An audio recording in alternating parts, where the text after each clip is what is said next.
Hello বন্ধুরা, ঝর্ণার আহারে তোমাদেরকে স্বাগতম। সরস্বতী পুজোর দিনে যে গোটা চচ্চড়ি হয় সেটা আমি বাড়িতে কিভাবে করেছি আজকের আমি এই ভিডিওতে তোমাদের সাথে শেয়ার করব। দেখো, এখানে আমি অনেকগুলো সবজি নিয়েছি। এখানে আমি নিয়েছি লাউ শাক, পালং শাক, বিন, শিম, বেগুন, শীষ পালং, বাঁধাকপি, লাল আলু, মটরশুঁটি।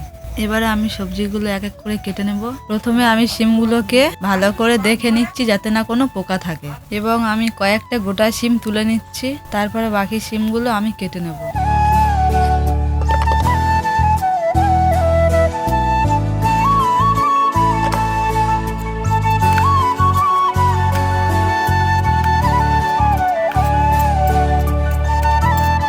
তারপর আমি একইভাবে বাকি সবজিগুলো কেটে নিচ্ছি, তোমরা দেখতে থাকো।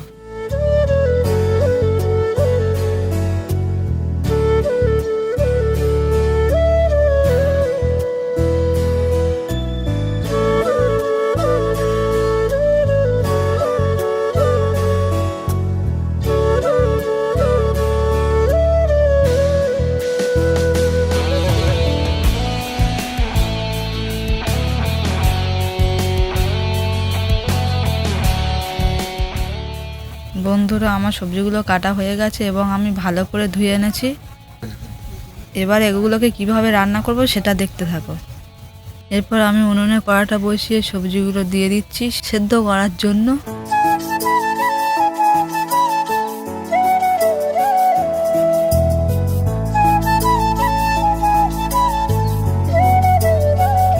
এবারে সব সবজিগুলো দেওয়া হয়ে গেলে কোনো গামলা বা থালা দিয়ে চাপা দিয়ে দিতে হবে যাতে তাড়াতাড়ি সেদ্ধ হয়ে যায়। সবজিগুলো সিদ্ধ হয়েছে কিনা খুলে দেখে নিচ্ছি। দেখো বন্ধুরা, সবজিগুলো সিদ্ধ হয়ে গেছে।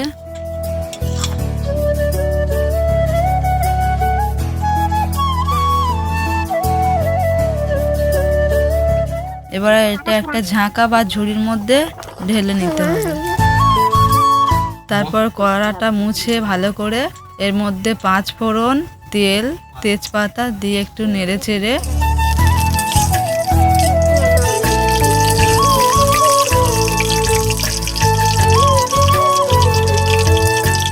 এর মধ্যে আদা বাটাটা দিয়ে দিতে হবে।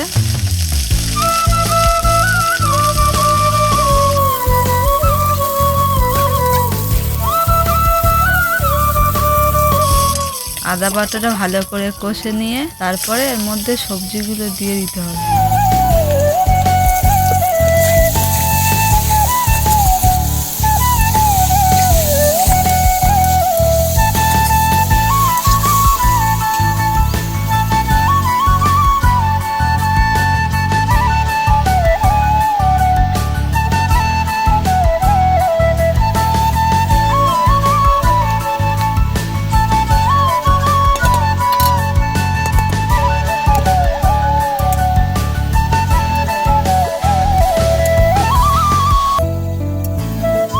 সবজিগুলো দিয়ে কিছুক্ষণ নেড়ে চেড়ে তার মধ্যে হলুদ, লঙ্কার গুঁড়ো, পরিমাণ মতো লবণ দিয়ে ভালো করে এবারে নাড়তে হবে।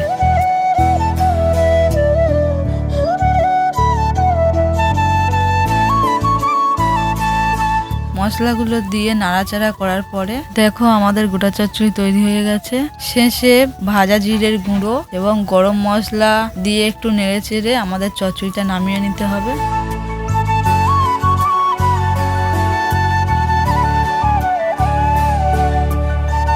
বন্ধুরা দেখো, আমাদের চচ্চড়িটা খাওয়ার জন্য তৈরি হয়ে গেছে। বন্ধুরা, এই ছিল আজকের ভিডিও যদি ভালো লাগে তাহলে অবশ্যই একটা লাইক করবে এবং কমেন্ট বক্সে জানাও তোমাদের কেমন লেগেছে।